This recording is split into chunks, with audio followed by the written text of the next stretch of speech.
নমস্কার, আমি Arabinda Kumar Das, faculty of creative education centre, math department, Malda. আমার প্রিয় ভাই ও বোনেরা, আজ আমি তোমাদের সামনে যে চ্যাপ্টারটি নিয়ে আলোচনা করব সেই চ্যাপ্টারটির নাম 3D স্ট্রেট লাইন। এই চ্যাপ্টারটি তোমাদের জন্য অত্যন্ত গুরুত্বপূর্ণ একটি চ্যাপ্টার, কারণ এই চ্যাপ্টার থেকে এই বছরে 5 মার্কের প্রশ্ন হবেই। আর সেই দৃষ্টিতেই আমরা আজকের এই চ্যাপ্টারটি তোমাদের সামনে নিয়ে এসেছি। এই চ্যাপ্টারের উপর ভিত্তি করে পূর্বেই আমি একটি ভিডিও এই চ্যানেলে আপলোড করেছি এবং দেখেছো আমি সেখানে আলোচনা করেছি এই চ্যাপ্টারটিকে শেখার জন্য আমাদের বেসিক ইনফরমেশান হিসাবে কি প্রয়োজন, কি দরকার। তাই আগের দিনের পড়ার উপর ভিত্তি করেই তৈরি করছি আজকের আমাদের পাঠ।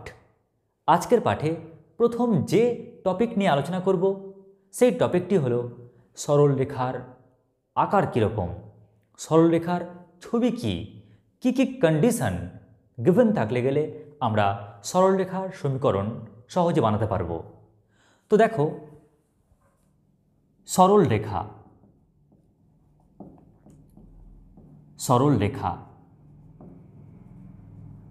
এই সরলরেখা যখন লিখলাম তখনই কিন্তু মাথার মধ্যে দুটো প্রশ্ন জাগবে, স্যার 3D স্ট্রেট লাইন দেখতে কেমন, নাম্বার 2 এই 3D স্ট্রেট লাইনের ইকুয়েশন কি হবে। তো দেখো, আমরা প্রথমে দেখে নিই চিত্র, যাতে তোমরা 3D ছবি চোখে ভাসাতে পারো।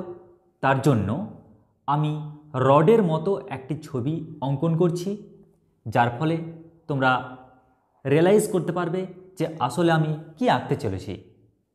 তো এই হচ্ছে একটি সরলরেখার ছবি 3Dতে, কেমন। এবারে এই সরলরেখার কি তথ্য দেওয়া থাকতেই হবে, কি তথ্য দেওয়া মাস্ট, বাধ্যতামূলক। যে তথ্য না দিলে আমরা স্ট্রেট লাইনের ইকুয়েশনই পাবো না। তো সেই তথ্যগুলো হলো, নাম্বার 1 একটি বিন্দু, অর্থাৎ সরলরেখার উপর যে কোনো একটি বিন্দু। ধরে নাও কথার কথা সেই বিন্দুটি হলো x1, y1, z1। ব্যাস, একটি বিন্দু পেয়ে গেলাম। আর কি প্রয়োজন? আর প্রয়োজন ওই স্ট্রেট লাইনটির ডিআরএস। ধরে নাও কথার কথা স্ট্রেট লাইনটির ডিআরএস ABC। তাহলে আমরা স্ট্রেট লাইনের ছবি তো দেখলাম, কিন্তু এই স্ট্রেট লাইনের দুটি তথ্য জানা অত্যন্ত আবশ্যক। নাম্বার 1 স্ট্রেট লাইনের উপর বিন্দু এবং ডিআরএস। দেখো না, স্ট্রেট লাইনের উপর বিন্দুটি স্ট্রেট লাইনের উপরে আছে, তাই না? আর কি প্রয়োজন? ডিআরএস। এখন তোমাদের কাছে একটা প্রশ্ন জাগতেই পারে তোমাদের মনে, সেটা হলো, স্যার তাহলে এই স্ট্রেট লাইনের ইকুয়েশন বা সমীকরণ কি হবে? তো তোমাদের প্রথমে বলি, এই সমীকরণ দুই রকম হয়। একটি কার্তেশীয় সমীকরণ, অর্থাৎ সরলরেখার কার্তেশীয় সমীকরণ, এবং নাম্বার 2 সরলরেখার ভেক্টর সমীকরণ। কি বললাম? এই সমীকরণ দুই রকম হয়ে থাকে। নাম্বার 1 কার্তেশীয় ফর্মে, কার্তেশীয় আকারে। নাম্বার 2 ভেক্টর আকারে, ভেক্টর রূপে বা ভেক্টর আকারে। তো এই দুই রকম কিন্তু আকারে আমরা স্ট্রেট লাইনের সমীকরণকে প্রকাশ করতে পারি। এখন তোমরা বলবে, স্যার কার্তেশীয় আকারে একটি সরলরেখার সমীকরণ কেমন দেখতে হয় যদি বিন্দু এবং ডিআরএস দেওয়া থাকে? তো তাহলে আমরা চলো প্রথমে শিখে নিই এর শর্টকাট টেকনিক, তারপর আমরা ফর্মুলা শিখব। তো শর্ট ট্রিক্স কি? এর ট্রিক্স হচ্ছে চলরাশি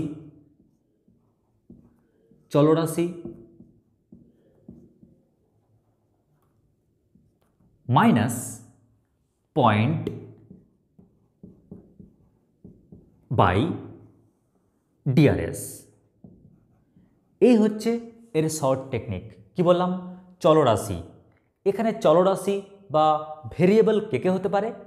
যেহেতু ডাইমেনশন তিনটি, তাই এক্স, ওয়াই এবং জেড, তাই না? তাহলে চলরাশি এক্স, ওয়াই এবং জেড এই তিনটির বাইরে আর কেউ হবে না। Number 2, point. পয়েন্ট তো দেওয়াই রয়েছে। ডিআরএস, ডিআরএস দেওয়া রয়েছে। তাহলে চলো এবার আমরা দেখে নিই কার্তেশীয় আকারে এই সরলরেখার সমীকরণ দেখতে কেমন হয়। তাহলে এবার চলে আসি সমীকরণে। তাহলে সমীকরণ কি হবে? চলরাশি। তাহলে দেখো এক্স মাইনাস পয়েন্ট মানে কি? পয়েন্টের আমরা ফার্স্ট কোঅর্ডিনেটে দেখতে পাচ্ছি x1। তাহলে x1 বাই ডিআরএস, এখানে ডিআরএসকে এ। লক্ষ্য করো আমরা তো আর একটি চলরাশি জানি যা y, তাহলে আমরা লিখতে পারি y minus y1 by DRS, এখানে ডিআরএস কি? বি। ঠিক একই রকমভাবেই আমরা বলতে পারি Z minus Z one by DRS অর্থাৎ সি। তো লক্ষ্য করো আমরা কার্তেশীয় ফর্মে একটি স্ট্রেট লাইনের ইকুয়েশন কেমন হবে তা কিন্তু অতি সহজে বুঝতে পারলাম। এবারে ভেক্টর রূপে একটি স্ট্রেট লাইনের আকার কীরকম হবে চলো না দেখি। তাও আমরা শর্ট টেকনিকে বলতে পারি ভেক্টর আর সমান point plus lambda into DRS. Okay, vector R সমান point plus lambda into DRS. মাথায় রাখবে এখানে ল্যামডা কি? এখানে ল্যামডা হচ্ছে যে কোনো একটি রিয়েল নাম্বার। মাথায় রাখবে কেউ বলতে পারো স্যার আমি যদি এখানে ল্যামডা না লিখে এস লিখি হবে স্যার? অবশ্যই হবে।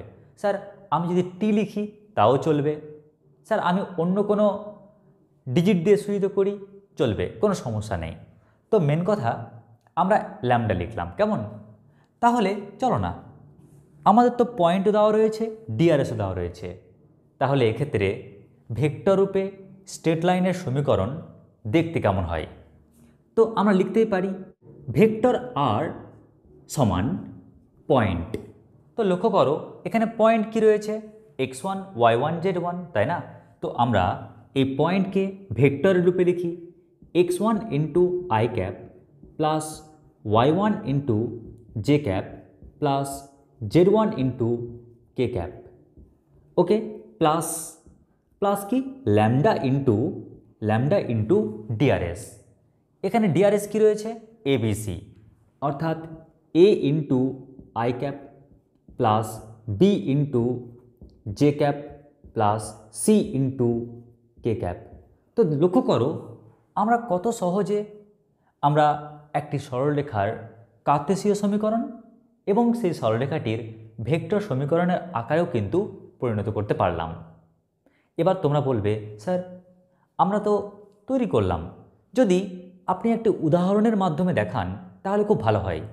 তাই চলো না আমরা এরকম x1 y1 z1 কিংবা এবিসি না লিখে যদি আমরা এখানে কিছু পয়েন্ট অর্থাৎ একটি বিন্দু এবং একটি ডিআরএস সাংখ্যীয় মান আকারে দিই। যেমন ধরো আমি বিন্দুটি দিলাম 1 -1 0।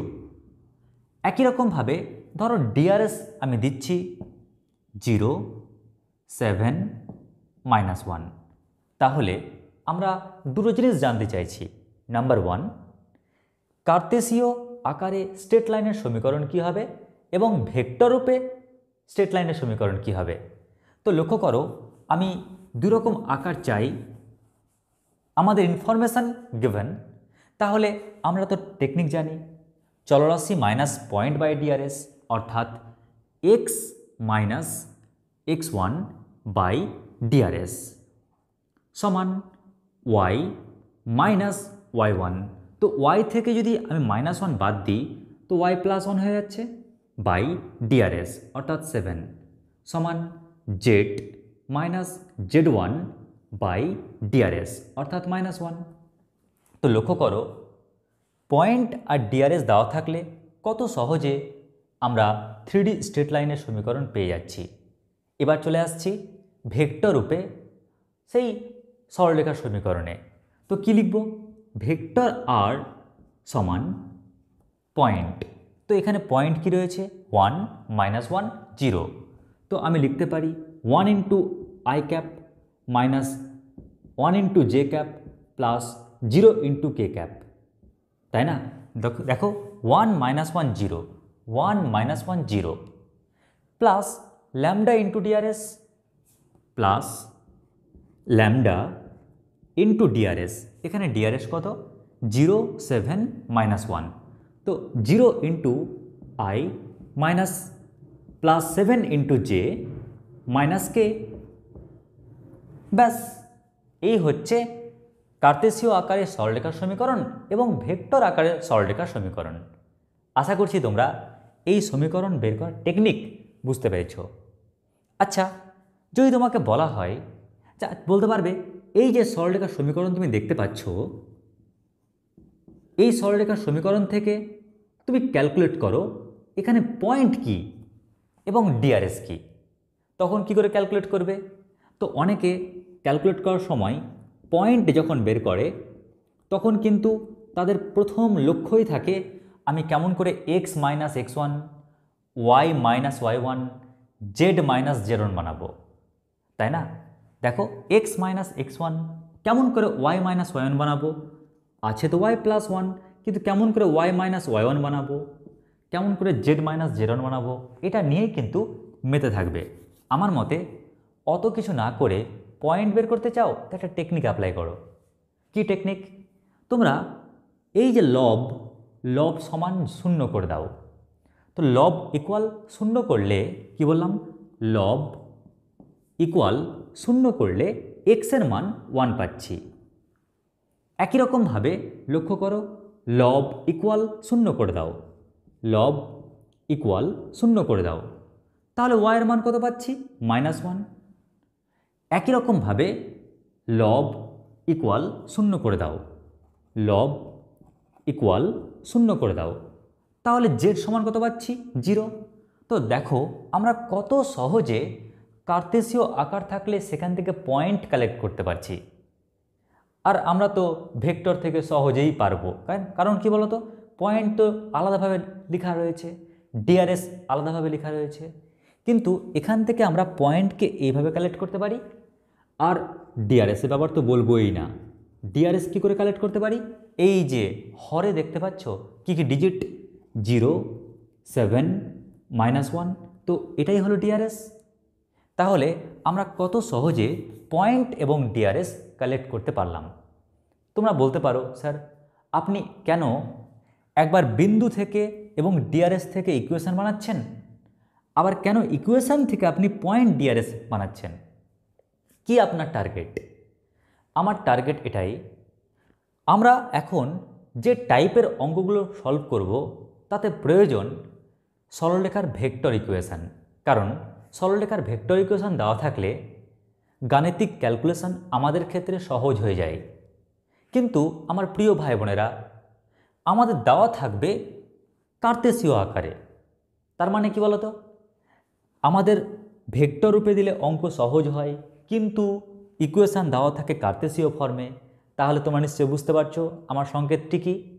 তার মানে আমি এটাই বলতে চাইছি যে আমরা কার্তেসীয় আকারে যদি কোনো স্ট্রেট লাইনের ইকুয়েশান দেখতে পাই, তাহলে সেই ইকুয়েশান থেকে পয়েন্ট আর ডিআরএস কালেক্ট করব, তারপর আমরা ভেক্টর রূপে প্রকাশ করতে পারবো 3D স্ট্রেট লাইনকে। এই হচ্ছে আমাদের টার্গেট। তো আমি এই টার্গেটকে তোমাদের সামনে প্রকাশ করার জন্য একটি লাস্ট উদাহরণ দিয়ে চলে আসছি আজকের যে টপিক টাইপ 4E পার্টে। টোটাল স্ট্রেট লাইনে যে 5টা পার্ট তার শেষ পার্টটিতে। তাই দেখো লাস্ট টপিকটি। এবারে দেখো নেক্সট টপিক, আমরা সরলরেখার কার্তেসীয় আকারকে আমরা কি করে ভেক্টর আকারে পরিণত করছি। তো লক্ষ্য করো, যখনই আমরা দেখতে পেলাম যে 3D স্ট্রেট লাইনের এটি একটি কার্তেসীয় ফর্ম, তখনই কিন্তু আমাদের মুখ একটাই জিনিস বলতে চাইবে যে এই সরলরেখাটি কত বিন্দুগামী এবং নাম্বার 2 এই সরলরেখাটির ডিআরএস কত। তো দেখো আমরা সঙ্গে সঙ্গে কিন্তু বলতে পারছি যে এই সরলরেখাটি কত বিন্দুগামী। তো এই সরলরেখাটির কত বিন্দুগামী এটা পাওয়ার জন্য মনে আছে একটু আগে একটি টেকনিক বললাম। কি সেই টেকনিক? তোমরা লব সমান 0 করে দাও। যদি x+1 এর লব সমান 0 করে দাও তাহলে x এর মান কত পাচ্ছ? -1। তোমরা এই যে লব, এই লব সমান 0 করে দাও। যদি y-3 সমান 0 করে দাও, y এর মান কত পাচ্ছ? 3। তোমরা এই লব সমান 0 করে দাও। যদি z+7 = 0 করে দাও তাহলে z সমান কত পাচ্ছ? -7। তার মানে এত বিন্দুগামী। এবং আমরা খুব সহজে ডিআরএসও পেয়ে যাব। তো ডিআরএস কত বলতে পারবে? তাহলে এখানে ডিআরএস হচ্ছে হরে কি কি দেখতে পাচ্ছ? 2, 0, 3। তাহলে দেখো তোমরা কত সহজে এই স্ট্রেট লাইনটি কত বিন্দুগামী এবং ডিআরএস কত সহজে পেয়ে গেলে। তাহলে আমরা অতি সহজে সরলরেখার যে ভেক্টর আকার, কি বললাম? সরলরেখার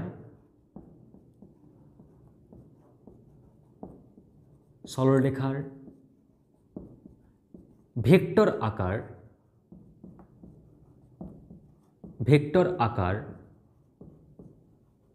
অতি সহজে আমরা পেয়ে যাব।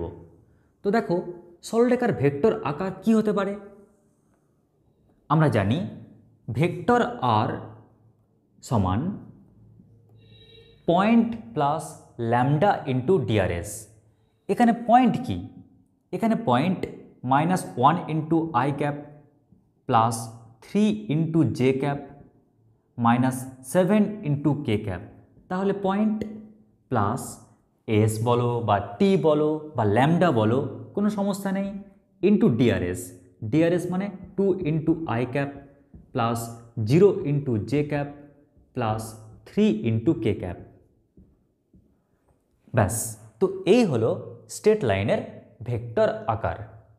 আশা করছি তোমরা এই তথ্যটি বুঝতে পেরেছ। এবার আমরা আর লেট না করে চলে আসছি তোমাদের একদম অনুশীলনীতে। তোমাদের অনুশীলনীতে তোমরা দেখেছ প্রথম দিন দেখিয়েছিলাম টোটাল কিন্তু 5টি পার্টে বিভক্ত। প্রথম যে পার্ট তা ইকুয়েশন গঠন, দ্বিতীয় পার্ট দুটো স্ট্রেট লাইনের মধ্যবর্তী কোণ, তৃতীয় যে পার্ট তা রয়েছে দুটি স্ট্রেট লাইন পরস্পরকে ছেদ করার শর্ত সংক্রান্ত এবং ছেদবিন্দু নির্ণয়। 4 নম্বর যে পার্ট রয়েছে তা হচ্ছে স্ট্রেট লাইনের উপর কোনো একটি বিন্দু থেকে অঙ্কিত লম্বের পাদবিন্দু নির্ণয়। আর 5 নম্বর পার্ট শর্টেজ ডিস্ট্যান্স, অর্থাৎ দুটি যদি সরলরেখা থাকে দেওয়া তাহলে তাদের মধ্যে শর্টেজ ডিস্ট্যান্স কত, ন্যূনতম দূরত্ব কত, এই সংক্রান্ত।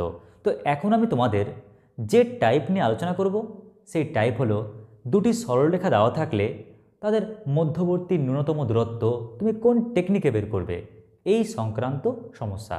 তাই চলো আমি এই টপিকটাকেই তোমাদের সামনে একটু অন্যভাবে রিপ্রেজেন্ট করি আর এখান থেকে কিছু গুরুত্বপূর্ণ কনসেপ্ট, কিছু গুরুত্বপূর্ণ নতুন নোটেশন, কিছু নতুন ওয়ার্ড, কিছু নতুন নামকরণ তোমাদেরকে শেখাই। তাই চলো শুরু করি এবার আজকের অনুশীলনীর পার্ট 4E। তাহলে চ্যাপ্টারের নাম কি? চ্যাপ্টারের নাম ত্রিমাত্রিক বা 3D সরলরেখা। 3D সরলরেখা। নাম্বার 2 আমরা দেখতে চাইছি এটি কোন পার্টের অন্তর্গত। এটি কোন পার্টের অন্তর্গত? আমরা দেখতে পাই এটি হচ্ছে পার্ট 4E এর অন্তর্গত।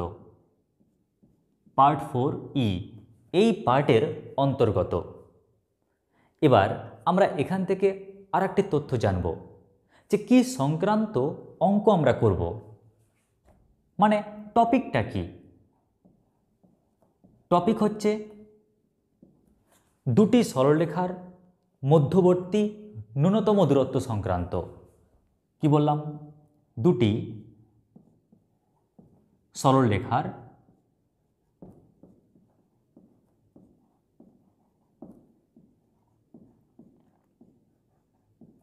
মধ্যবর্তী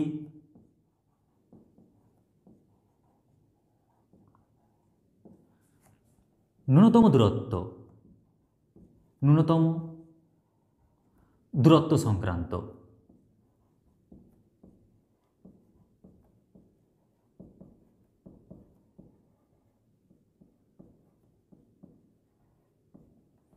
আচ্ছা, আর কি জানতে হবে? জানতে হবে, মানলাম দুটি সরলরেখার মধ্যবর্তী যে ন্যূনতম দূরত্ব তা নির্ণয় করব, কিন্তু এখানে কত টাইপের অঙ্ক রয়েছে, এটাও তো একটা চ্যাপ্টারের মতোই, তাই না? এখানে কতগুলো টাইপের অঙ্ক রয়েছে। তাহলে এবার লিখব মোট টাইপ। তো মাথায় রাখবে মোট টাইপ হচ্ছে দুটি। এখন প্রশ্ন আসতেই পারে, স্যার আমি তো দুটি সরলরেখার মাঝখানের যে মধ্যবর্তী দূরত্ব তা নির্ণয় করব, তো এখানেও আবার দুটি ভাগ, তো কীরকম ভাগ হতে পারে স্যার? তো দেখো, যে দুটি ভাগের কথা বলছি তার একটি ভাগ হচ্ছে একটি প্র্যাকটিক্যালের মাধ্যমে দেখাই, তাহলে বুঝতে পারবে। ধরে নাও, কথার কথা, এই হচ্ছে একটি স্ট্রেট লাইন, আর এই হচ্ছে অপর আরেকটি স্ট্রেট লাইন। দেখো, এই স্ট্রেট লাইন এবং এই স্ট্রেট লাইন, কি বললাম? এই স্ট্রেট লাইন এবং এই স্ট্রেট লাইন কিন্তু পরস্পর সমান্তরাল নয়। দেখো, যদি এরকম রাখি তাহলে সমান্তরাল হবে, কিন্তু একটু বেঁকিয়ে রাখলাম তাহলে সমান্তরাল নয়। তাহলে এই সরলরেখা আর এই সরলরেখার মাঝখানে যে দূরত্ব, এই ডিস্ট্যান্সটাকে কি বলি আমরা? এই ডিস্ট্যান্সটাকে বলছি আমরা শর্টেজ ডিস্ট্যান্স, বা দুটি সরলরেখার মধ্যবর্তী ন্যূনতম দূরত্ব। কিন্তু বাই চান্স যদি সরলরেখা দুটি পরস্পর সমান্তরাল হয়ে যায়, মানে এর সমান্তরাল হয়ে গেল এই, তাহলে লক্ষ্য করো মাঝখানে দূরত্ব তবুও বের করতে পারবো। তাহলে দুটো টাইপ তৈরি হচ্ছে। যদি সমান্তরাল না হয় তখন ডিস্ট্যান্স কি হবে, যদি সমান্তরাল হয় তখন ন্যূনতম দূরত্ব কি হবে। তাহলে আমি যদি ছবির আকারে তা লিখি, তাহলে আমরা টাইপ 1-এ কী পাচ্ছি? আমরা টাইপ 1-এ দেখতে পাচ্ছি, ধরে নাও এটি একটি 3D স্ট্রেট লাইন এবং এটি অপর আরেকটি 3D স্ট্রেট লাইন। তাহলে কটি 3D স্ট্রেট লাইন অঙ্কন করলাম? দুটি। তাহলে ধরে নাও এটা হচ্ছে ওভারব্রিজ। এই ওভারব্রিজের নিচ দিক দিয়ে একটি ট্রেন চলে আসছে। তুমি এই ওভারব্রিজের উপরে দাঁড়িয়ে রয়েছো এবং উপর থেকে থুতু ফেলছো, তাহলে দেখবে কি হবে? এই থুতু কোথায় গিয়ে পড়বে? ট্রেনের উপরে গিয়ে পড়বে, তাই না? এই যে দূরত্ব দেখতে পাচ্ছ, এই ডিস্ট্যান্স হচ্ছে কি? Shortest distance. এই ডিস্ট্যান্স কী করে ক্যালকুলেট করব, এটা হচ্ছে আমাদের এখন নির্ণয় বিষয়। আচ্ছা, আর টাইপ 2-এ কী ধরনের অঙ্ক থাকবে? টাইপ 2-এ দেখো, এই যে স্ট্রেট লাইনটি অঙ্কন করলাম, এই স্ট্রেট লাইনটি মাথায় রাখবে এটা আসলে সরলরেখা নয়, বাট 3Dতে যাতে তোমরা পরিষ্কার বুঝতে পারো তার জন্যই কিন্তু এরকম আঁকছি। ধরে নাও এটি আরেকটি স্ট্রেট লাইন। এই যে দুটো সরলরেখা অঙ্কন করলাম, এই দুটো সরলরেখার মাঝখানে যে দূরত্ব, এই দূরত্বকে আমরা কি বলছি? এই দূরত্বকে আমরা বলছি শর্টেজ ডিস্ট্যান্স। তাহলে এই ডিস্ট্যান্স কেমন করে ক্যালকুলেট করব? এটাই হচ্ছে টাইপ 2। অর্থাৎ সরলরেখা দুটি যদি পরস্পর সমান্তরাল না হয় তাহলে শর্টেজ ডিস্ট্যান্স কী করে বের করব? আর নাম্বার 2, সরলরেখা দুটি যদি সমান্তরাল হয়ে যায় তাহলে কি করে শর্টেজ ডিস্ট্যান্স বের করব? এই দুই টাইপের অঙ্কই রয়েছে তোমাদের এই পার্টের মধ্যে। এখন তোমরা বলতে পারো, স্যার সবই দেখলাম, চ্যাপ্টারের নাম কি, পার্টের নাম কি, টপিকের নাম কি, মোট টাইপ কটা, কি কি টাইপ, তাহলে স্যার প্রশ্নে দেওয়া কি থাকবে? তো বলে রাখি, প্রশ্নে দেওয়া থাকবে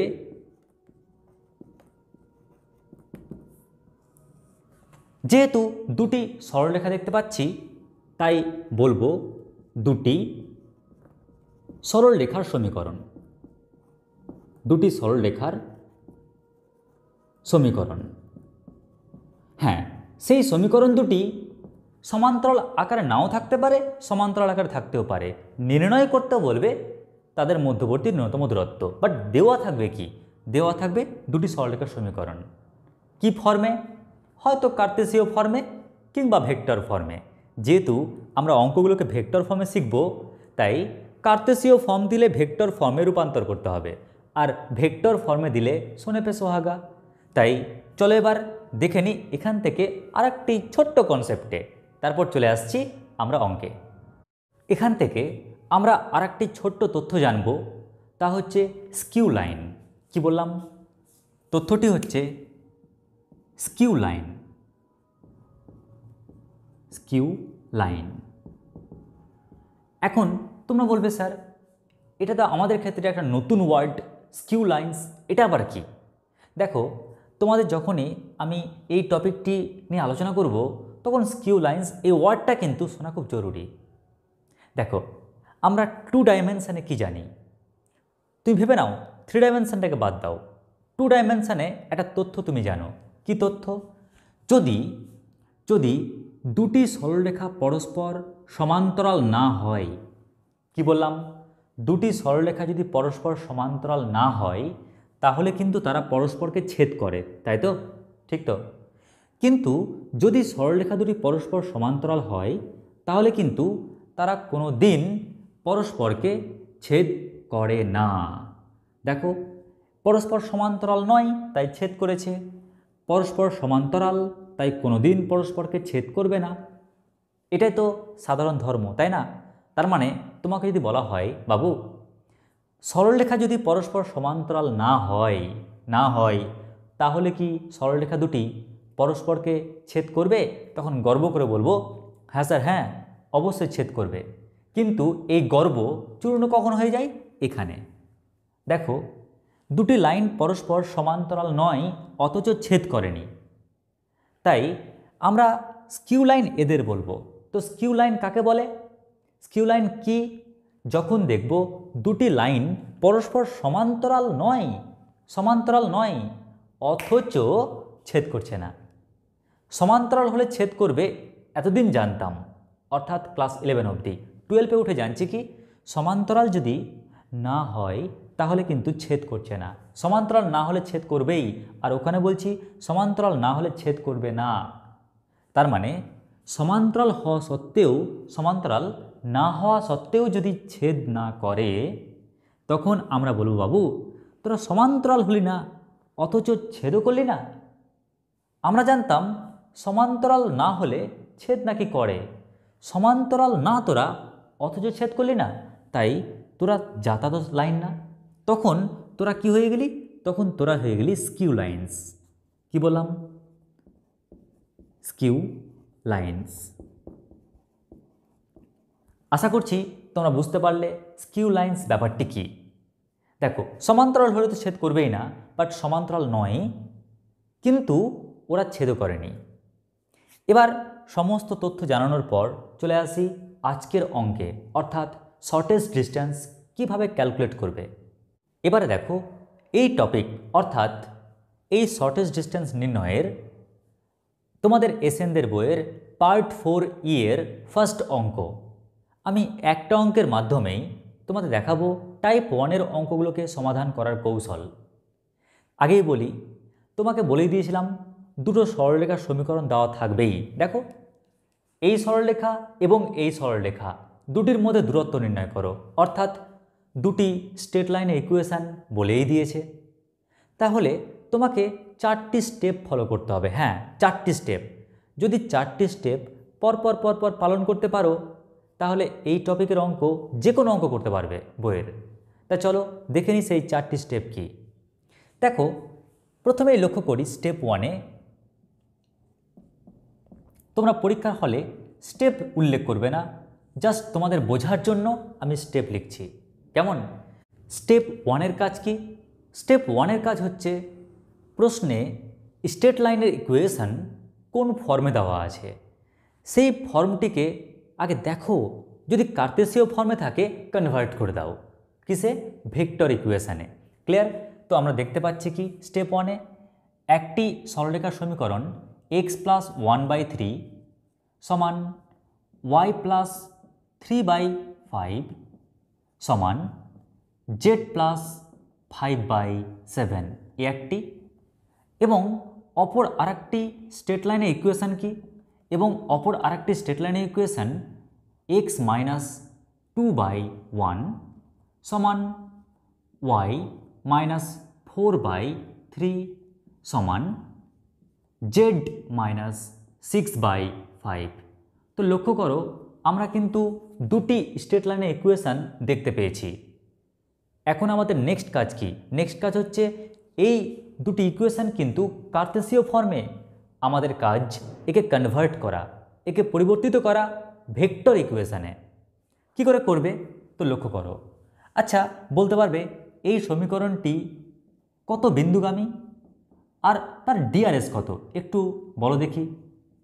তোমরা সহজে বলতে পারবে স্যার আপনি এক কাজ করুন না, লব ইকুয়াল টু 0 করে দিন, এক্সের মান পাবেন -1, লব ইকুয়াল টু 0 করে দিন, ওয়াইয়ের মান পাবেন -3, লব ইকুয়াল টু 0 করে দিন, জেড ইকুয়াল টু পাবেন -5। তাহলে আমরা পয়েন্ট খুব সহজে পেয়ে গেলাম। আর এখানে ডিআরএস কত? 3, 5, 7। তাহলে পয়েন্ট এবং ডিআরএস স্পষ্ট জানা, তো আমরা লিখতেই পারি যে ভেক্টর আর সমান পয়েন্ট, পয়েন্ট মানে -1 into I cap, -3 into J cap, -5 into K cap, তাহলে পয়েন্ট হয়ে গেল, প্লাস টি ইন্টু ডিআরএস। এখানে ডিআরএস কত? 3 into I cap plus 5 into J cap plus 7 into K cap, তাই না? Plus 7 into K cap. তো লক্ষ্য করো আমরা কত সহজে আমরা এই যে কার্তেশীয় ইকুয়েশান সরলরেখার তাকে ভেক্টর ইকুয়েশানে কনভার্ট করলাম। একই রকমভাবে আমরা যদি বলি যে এই ইকুয়েশানটির ভেক্টর ইকুয়েশান কি হবে, তখন তুমি কি বলবে? তবুও তুমি বলতে পারবে স্যার এটি কত বিন্দুগামী জানেন? যদি লব ইকুয়াল টু 0 করে দাও তাহলে 2 পাচ্ছ, লব ইকুয়াল টু 0 করে দাও তাহলে ওয়াই ইকুয়াল টু 4 পাচ্ছ, লব ইকুয়াল টু 0 করে দাও জেড ইকুয়াল টু 6 পাচ্ছ। তার মানে আমরা পয়েন্ট খুব সহজে পেয়ে যাচ্ছি, এবং আমরা ডিআরএস দেখতে পাচ্ছি 1, 3, 5। তাহলে আমরা বলতে পারি ভেক্টর আর সমান পয়েন্ট, অর্থাৎ 2 into I cap plus 4 into J cap plus 6 into K cap, তাহলে পয়েন্ট হয়ে গেল, প্লাস এস টি তো দিয়েছিলাম, তাহলে লিখি S into DRS 1 into I cap plus 3 into J cap plus 5 into K cap. তো লক্ষ্য করো আমরা কত সহজে কার্তেশীয় ইকুয়েশানকে ভেক্টর ইকুয়েশানে কনভার্ট করলাম। আমরা বারবার কি নামকরণ করব, তাই আমরা একে লিখছি A vector plus T into alpha vector. একই রকমভাবে আমরা এটিকে কি লিখব? B vector plus S into beta vector. তাহলে লক্ষ্য করো আমাদের কিন্তু প্রথম কাজ কমপ্লিট। প্রথম কাজ কি ছিল? দেখলাম ইকুয়েশান কোন ফর্মে আছে, ভেক্টর ফর্মে বানানো হচ্ছে আমাদের প্রথম কাজ, প্রথম ডিউটি। স্টেপ 1 শেষ। স্যার যদি ভেক্টর ফর্মে দেওয়া থাকতো তাহলে সোনে পে সোহাগা, না থাকলে অভাগা। এবারে আমাদের নেক্সট কাজ কি? এবার আমাদের স্টেপ 2 এর কাজ হচ্ছে স্টেপ 2, প্রশ্নে কি কি দিয়েছে, এবার আমাদের সেকেন্ড কাজ হচ্ছে আমি যে ধরে নিলাম না A vector, B vector, alpha vector, beta vector, তো এই ভেক্টরগুলো কি কি তা আমি ক্রম অনুযায়ী লিখি। অর্থাৎ এখানে এ ভেক্টর কি, এখানে বি ভেক্টর কি, এখানে আলফা ভেক্টর কি, এখানে বিটা ভেক্টর কি, আমরা ক্রমান্বয়ে তা লিখে ফেলি। তো দেখো এ ভেক্টর মানে কি, এখানে এ ভেক্টর মানে minus I cap -3 into J cap -5 into K cap. এখানে বি ভেক্টর মানে কি? এখানে বি ভেক্টর মানে 2 into I cap plus 4 into J cap plus 6 into K cap. এখানে আলফা ভেক্টর মানে কি? এখানে আলফা ভেক্টর মানে হচ্ছে 3 into I cap plus 5 into J cap plus 7 into K cap. ঠিক একই রকম এখানে বিটা ভেক্টর মানে কি? বিটা ভেক্টর মানে I cap plus 3 into J cap plus 5 into K cap. তো লক্ষ্য করো এখানে A vector, B vector, alpha vector, beta vector কি তা কিন্তু সহজে ক্যালকুলেট করতে পারলাম। স্যার আপনি A vector, alpha vector, B vector, beta vector লিখতে পারতেন, তাহলে কি যে কোনোভাবে লিখলে হলো না? ওই কারণেই তো আমি স্টেপ 2 নাম দিলাম, যাতে তুমি এ বি আলফা বিটা এই ক্রমে লিখতে পারো। কেন? আরে বাবা, আমাকে যে ফর্মুলা মুখস্থ করতে হবে, তো ফর্মুলা মুখস্থ করার জন্যই আমি ইচ্ছে করে স্টেপ 2 নাম দিলাম, যাতে ক্রমটা মনে রাখতে পারো। ঠিক আছে স্যার, ভালো কথা। তাহলে স্টেপ 3তে বলুন, স্টেপ 3 কাজ কি?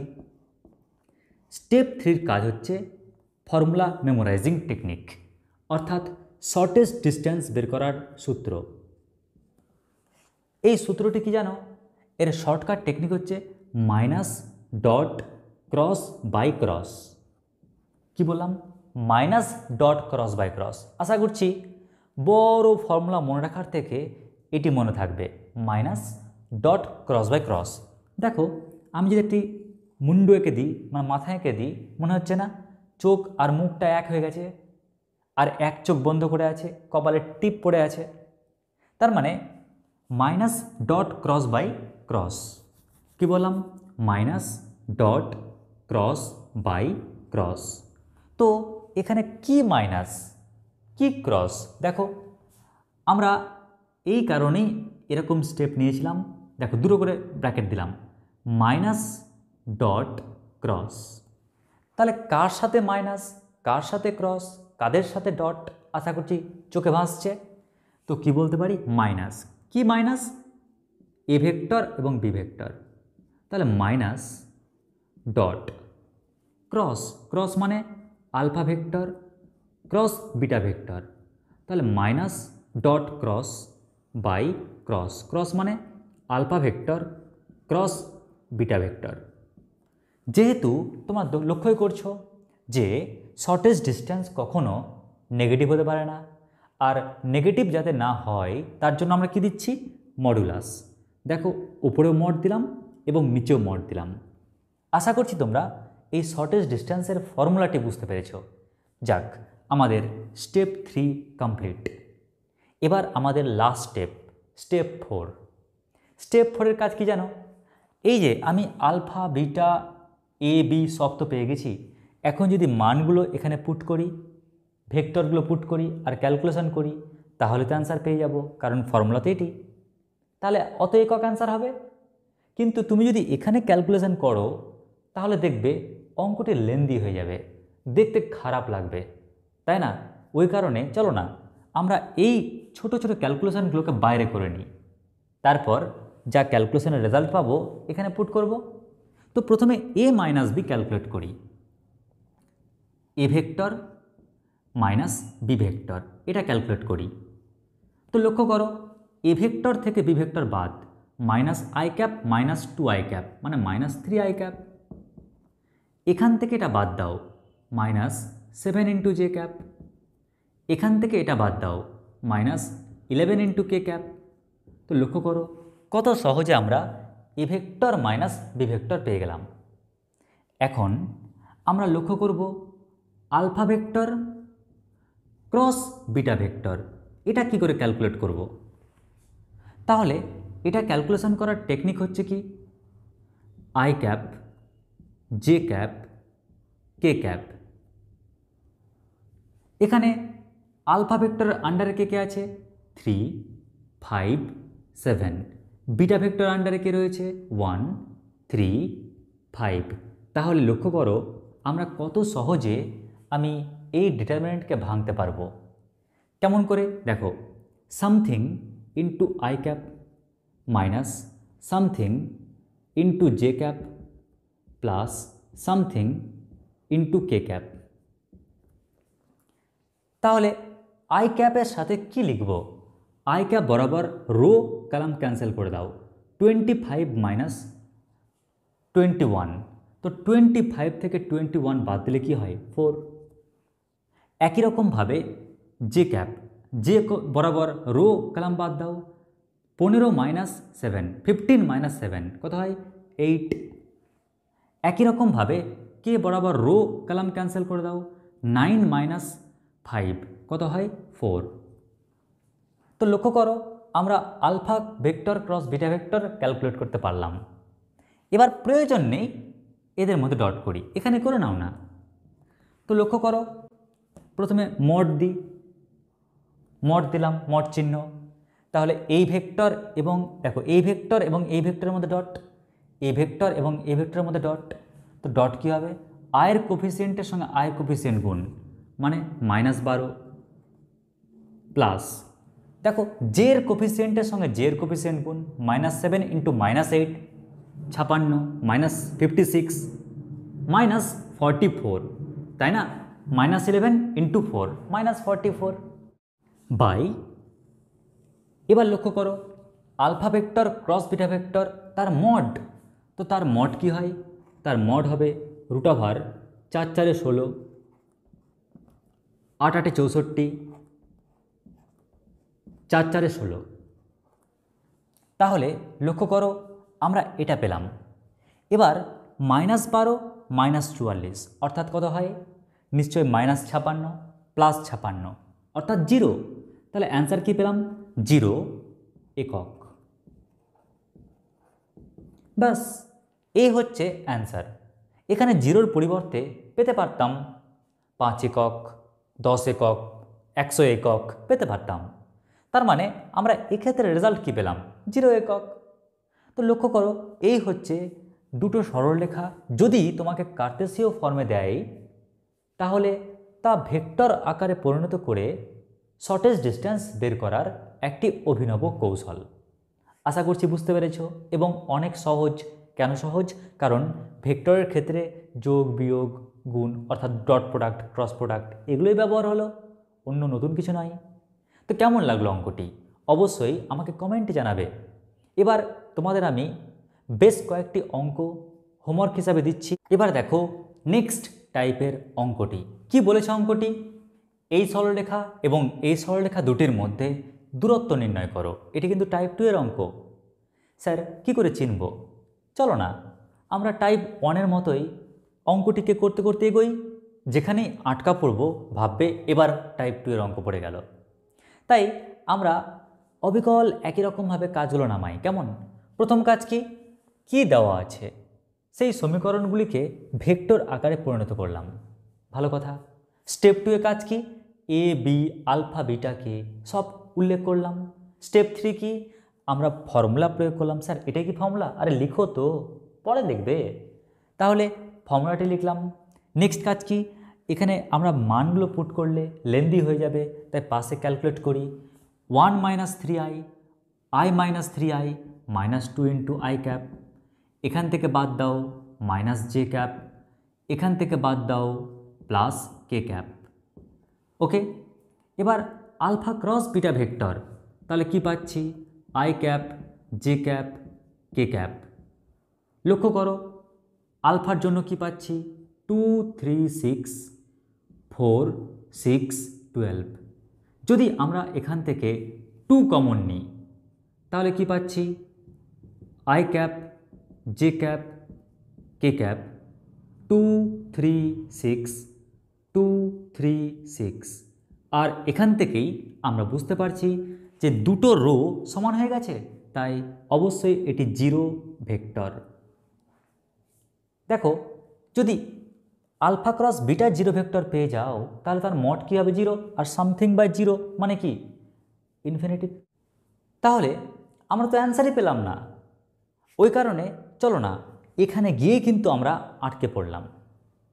তাই ভেবে নেবে যে আলফা ক্রস বিটা যদি 0 হয়ে যায়, 0 না হয় তাহলে টাইপ 1, আর 0 ভেক্টর হয়ে গেলে টাইপ 2 এর অঙ্ক। তোমরা জানো দুটি ভেক্টরের ডট প্রোডাক্ট 0 হলে ভেক্টরদের পরস্পর লম্ব হয়, আর যদি ক্রস প্রোডাক্ট 0 হয়, 0 ভেক্টর হয়, তখন কিন্তু সমান্তরাল হয়। তাই ক্রস প্রোডাক্ট 0 ভেক্টর দেখে বুঝতে পারলাম যে সরলরেখাদ্বয়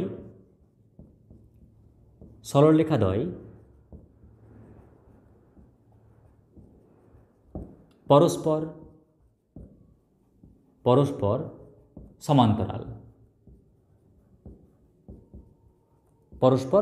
সমান্তরাল। যাক, আমাদের তো এ অবধি তো হলো। এবার নেক্সট লক্ষ্য করো, সমান্তরাল হলে কিন্তু আর এই ফর্মুলা টিকবে না। তাহলে আলফা আর বিটা দুজন মিলে বিজনেস করছিল, বিজনেসের নিটফল 0। তাহলে তুমি কি আলফা বিটাকে আবার বলবে তোরা আবার বিজনেস কর? নিশ্চয়ই না। তুমি কার সাথে বিজনেস করবে? তুমি একজনকে চুজ করো। তুমি আলফাকেও চুজ করতে পারো, বিটা ভেক্টরকেও চুজ করতে পারো। কথার কথা, আমি আর দুজনের সঙ্গে বিজনেস করতে চাই না, আমি একজনের সাথে বিজনেস করতে চাই। তাহলে আমি আলফা আর বিটার মধ্যে একজনকে বেছে নিচ্ছি। কেউ যদি আলফার সাথে বিজনেস করতে চাই তাও চলবে, এই হচ্ছে ফর্মুলা। কেউ যদি আলফা না লিখে বিটা লিখে দুই জায়গায় তাও চলবে, কিন্তু মনে রাখবে আলফা লিখলে আলফাই লিখতে হবে, বিটা লিখলে বিটাই লিখতে হবে। এবারে তোমরা এক কাজ করো, এই ক্যালকুলেশনটি করে নাও। কেন? এখানে ক্যালকুলেশন করলে লেন্দি হয়ে যাবে, ওই কারণে A vector minus B vector cross alpha vector. দেখো না এর ক্যালকুলেশন কি হয়, I cap J cap K cap A minus B, অর্থাৎ -2 -1 1 আলফা ভেক্টর 2 3 6। এবারে আমরা এটিকে ভেঙে ফেলি নির্ণায়কের টেকনিকে। তো আমরা এটিকে ক্যালকুলেশনগুলো কি পাচ্ছি, something into I cap minus something into J cap plus something into K cap. তাহলে আই বরাবর রো কলাম ক্যান্সেল করলে -6 -3 -9, জে বরাবর রো কলাম ক্যান্সেল করলে -12 -2 -14, আর কে বরাবর রো কলাম ক্যান্সেল করলে -6 +2 মানে -4। তো আমরা আলটিমেটলি কি পাচ্ছি, -9 into I cap plus 14 into J cap -4 into K cap. ব্যাস, আমরা সঙ্গে সঙ্গে যা পেলাম তার মড নিচ্ছি। এবার দেখো A vector minus B vector cross alpha vector তুমি তো পেয়ে গেছো, তাহলে তার মড কি হবে? আমরা জানি তার মড হচ্ছে √9 9 81 প্লাস 14 স্কোয়ার 196, তাই না? 4 4 16, 4 2 8 9 1, ঠিকই আছে, প্লাস 4 4 16। আর হরে কি পাচ্ছি? আমরা হরে পাচ্ছি √9 আলফা ভেক্টরের মড, অর্থাৎ 4 প্লাস 9 প্লাস 36। আমরা লবে পেয়ে যাচ্ছি √9 6 6 12 1 13, 9 1 10 18 19 আর 2, এটা বাই 4 9 36 মানে 7। তাহলে এত একক। ব্যাস, তো এই হচ্ছে আমাদের এই অঙ্কটি। আশা করছি তোমরা এই অঙ্কটি বুঝতে পেরেছ। কেমন লাগলো এই প্রবলেমটি অবশ্যই কিন্তু কমেন্টে জানাবে, এবং জানাবে যে কোন অংশটি তোমাদের সবচেয়ে বেশি ভালো লেগেছে এবং কোন অংশটি একটু কম ভালো লেগেছে। এবারে আমি তোমাদের এই টপিকের উপর বেস করে তোমাদের এসএনদের বইয়ে কোন কোন অঙ্কগুলো রয়েছে এবং অঙ্কগুলোর মধ্যে যদি কিছু পার্থক্য থাকে ভাষাগতভাবে, তাহলে সেটাও আমি তোমাদের উল্লেখ করে দিচ্ছি। এবারে তোমাদের বলে রাখি, যে টপিকগুলো করালাম এই টপিকগুলোর উপর যে সমস্ত অঙ্কগুলো তোমাদের বইতে রয়েছে, এসএনদের বইতে, তো আমি পেজ নম্বর সমেত অঙ্কের দাগ নাম্বার সব আমি ডেসক্রিপশান বক্সে সুন্দরভাবে লিখে দিচ্ছি। তোমরা সেই ডেসক্রিপশান বক্সে লেখা অঙ্কগুলোর নম্বর দেখে তোমরা বাড়িতে হোমওয়ার্ক হিসাবে অঙ্কগুলোকে প্র্যাকটিস করবে। কোনো অঙ্ক না হলে অবশ্যই আমাকে বলবে, শুধু মনে রাখবে যদি ভেক্টর আকারে ইকুয়েশান দেওয়া থাকে তাহলে শোনে পে সোহাগা, তাহলে তোমাকে আর কার্তেসীয় থেকে ভেক্টরে কনভার্ট করতে হলো না। আর যদি কার্তেসীয় ফর্মে দেওয়া থাকে তাহলে অভাগা। তো এই হচ্ছে আমাদের থট। একই রকমভাবে আমরা ভিন্ন ভিন্ন অঙ্কগুলোকেও টেস্ট পেপারে সমাধান করতে পারবো এই সমাধান কৌশলের মাধ্যমে। কেমন লাগলো আজকের ভিডিওটি অবশ্যই কমেন্টে জানাবে এবং হোমওয়ার্ক অবশ্যই করে পাঠিয়ে দেবে আমাদের নিচে দেওয়া নাম্বারটিতে অথবা তোমাদের গ্রুপে। ধন্যবাদ, নমস্কার। এবারে টাইপ 2 এর অঙ্ক তো কমপ্লিট, তার মানে তোমাদের টাইপ 4 শেষ। এবার হচ্ছে টাইপ 4C এর পালা। এখন টাইপ 4C এ কী ধরনের অঙ্ক রয়েছে তাই আমি প্রত্যেকটি টপিক পুঙ্খানুপুঙ্খভাবে লিখি, তাহলে তোমরা গেস করতে পারবে এবার আমরা কি টপিকের অঙ্ক করতে চলেছি এবং তার শর্ত কী। তো আবার লিখে ফেলি চ্যাপ্টার।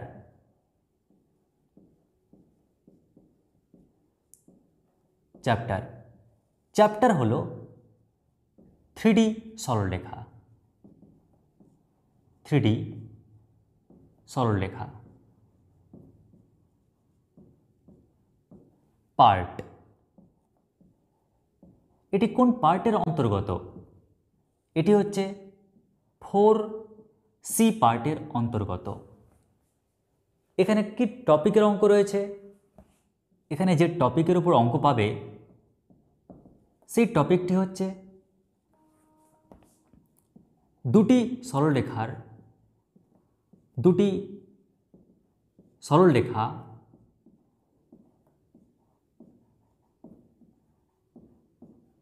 পরস্পরকে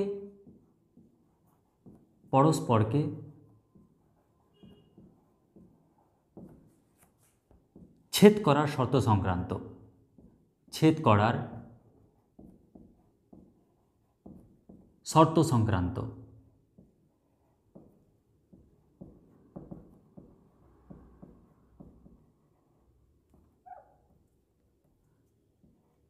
এবং ছেদবিন্দু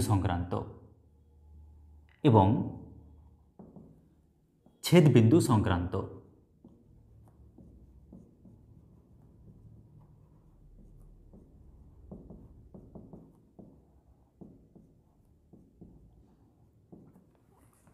এবারে এর চিত্র কি? ছবি কীরকম একটু মন দিয়ে সবাই দেখো। ধরে নাও এটি হচ্ছে একটি 3D স্ট্রেট লাইন। আবার বলছি, যাতে ছবিটি দেখতে সুবিধা হয় তার জন্য এরকম ছবি আঁকলাম। এটি হচ্ছে অপর আরেকটি 3D স্ট্রেট লাইন। তাহলে দুটি 3D স্ট্রেট লাইন পেয়ে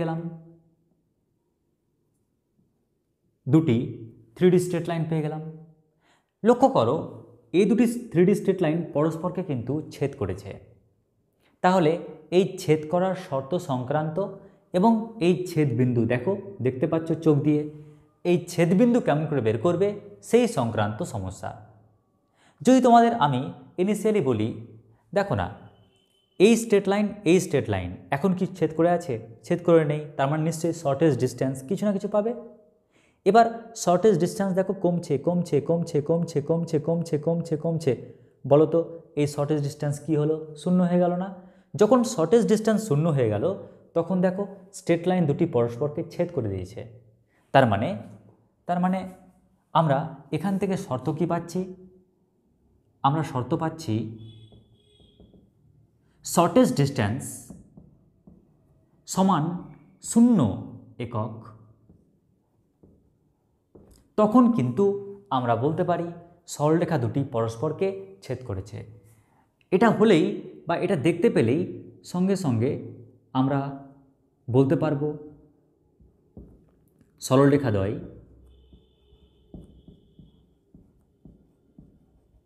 সরলরেখাদ্বয় পরস্পরকে ছেদ করেছে।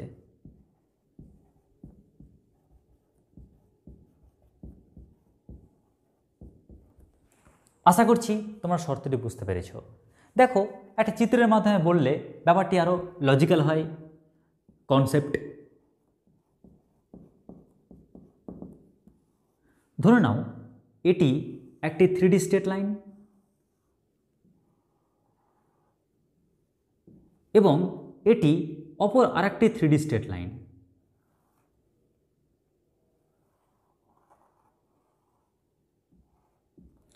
এই যে দেখতে পাচ্ছ মাঝখানের দূরত্ব, এটাই তো শর্টেস্ট ডিস্টেন্স।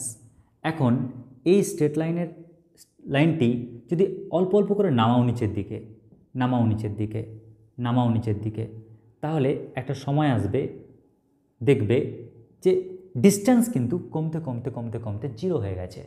আর যখনই জিরো হয়ে গেছে তখন লক্ষ্য করো আমরা কি বলতে পারি, এই স্ট্রেট লাইনটি এবং এই স্ট্রেট লাইনটি পরস্পরকে ছেদ করেছে। তো এই সংক্রান্ত অঙ্কই এবার আমাদের শিক্ষণীয় বিষয়। তাই চলো এবার দেখে নিই কী করে অঙ্কটিকে আমরা সলভ করব।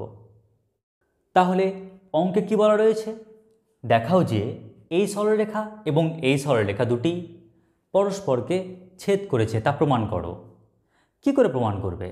তো লক্ষ্য করো, একটু আগে তোমাদেরকে কনসেপ্টে বললাম যে ধরো এ একটি সরলরেখা, এ একটি সরলরেখা, তাদের মধ্যে নিশ্চয়ই শর্টেস্ট ডিস্টেন্স রয়েছে। এবার এই ডিস্টেন্স ধরো কমছে কমছে কমছে কমছে কমছে কমছে কমছে কমতে কমতে জিরো হয়ে গেল। তার মানে শর্টেস্ট ডিস্টেন্স যদি 0 একক হয়ে যায় তাহলে দেখো দুটি সরলরেখা পরস্পরকে ছেদ করেছে। তার মানে দুটি সরলরেখা পরস্পরকে ছেদ করার শর্ত কি, শর্টেস্ট ডিস্টেন্স সমান 0। ঠিক একই রকমভাবে লক্ষ্য করো, আমাকে বলেছে এই সরলরেখা পরস্পরকে ছেদ করেছে, প্রমাণ করো। একদম অবিকল একই রকম টেকনিকে আমরা শর্টেস্ট ডিস্টেন্স ক্যালকুলেট করলাম আর কি পেলাম রেজাল্ট, শর্টেস্ট ডিস্টেন্স সমান 0 একক। আর যখনই শর্টেস্ট ডিস্টেন্স সমান 0 একক পেলাম, সাথে সাথে বলবো কি, সুতরাং সরলরেখাদ্বয়